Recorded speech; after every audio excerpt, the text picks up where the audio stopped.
Welcome to the next edition of Mike Shares Longboat.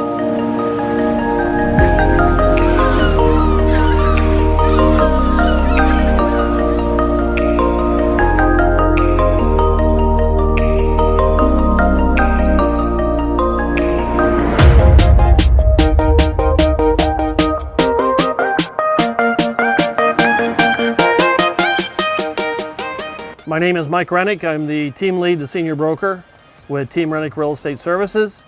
My partner today is Mr. Stephen Reed, the owner, the publisher of the Longboat Key News and the Sarasota City News. Welcome, Steve. Hey, glad to be back with Sunday Mornings with Steve and Mike. So, where are we at today? Well, we are at a very interesting location. It's what has been called forever the North End gas station on Longboat Key. So we're at the corner of Broadway and Gulf of Mexico Drive. Yeah, in the very northern tip of the key. And if you were to head directly to the east, you'd have the entire village, which is the original settlement of Longboat Key. Yep. It's an old fishing village. And the oldest homes on the key are there. Some of them are still there. And this gas station, which operated for decades. Well, let's go back. I like that. Okay. I arrived here in 2008. Okay. Part-time, full-time in 2010.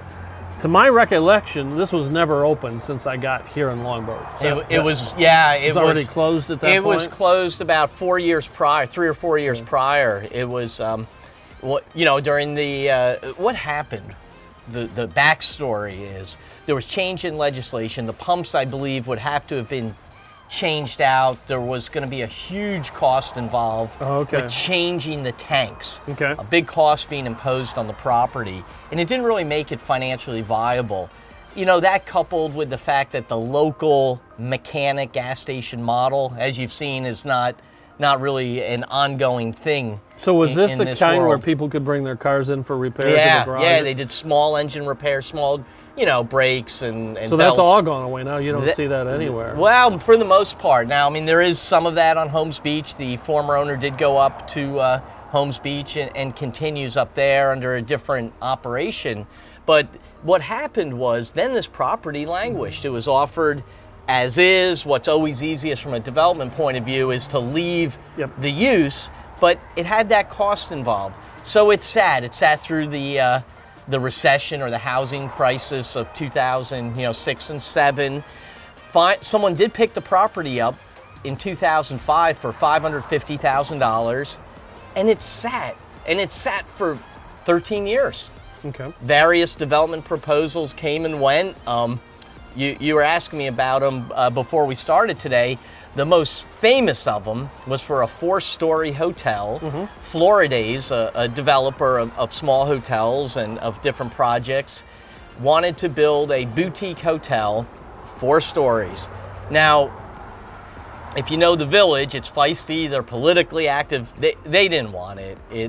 They love what they have today. Yeah. And that would have changed the ambiance. It would have changed the ambiance. And you would have had to literally, if you're here on this site, there isn't a lot of space. You would have had to almost crowbar it in here. Yep. And it isn't on the beach, so everyone who came on to get to the beach would have been crossing GMD.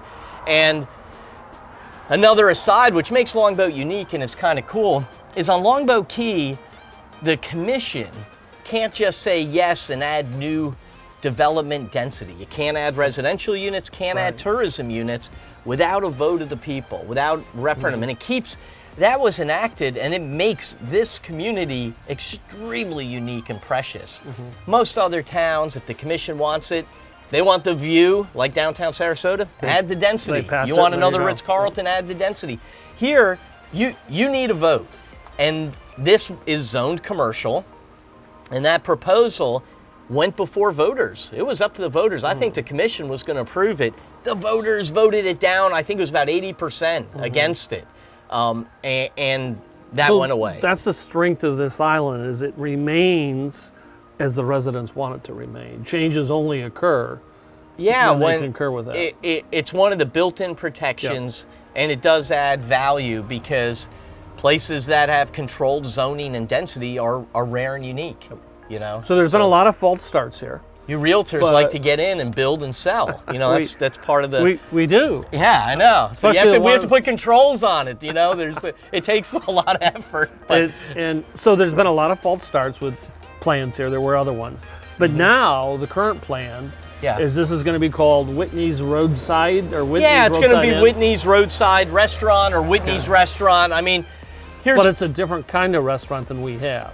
totally. What's it going to be? Okay, so last fall, the property was sold, or last summer, James Brearley, the same fella who was trying to put this development together, ended up buying the property, his development group.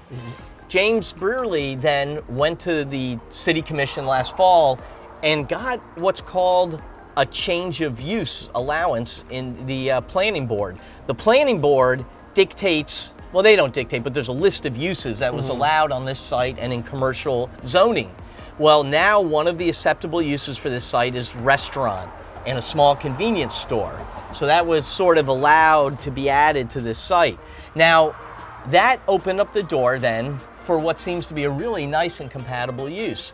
And so his proposal, and he hasn't submitted a site plan yet, but he says, this is what I'm proposing. He had what's called a pre-application conference with the town where he says what he wants to do, the town gives its feedback, and he's gonna basically leave this building as is and renovate They've the hell taken out of the it. canopy down. They're going to put a new one New up. canopy. But the footprint remains the same. Yeah, with these doors that open up, the original garage doors, and he's going to kind of retrofit it.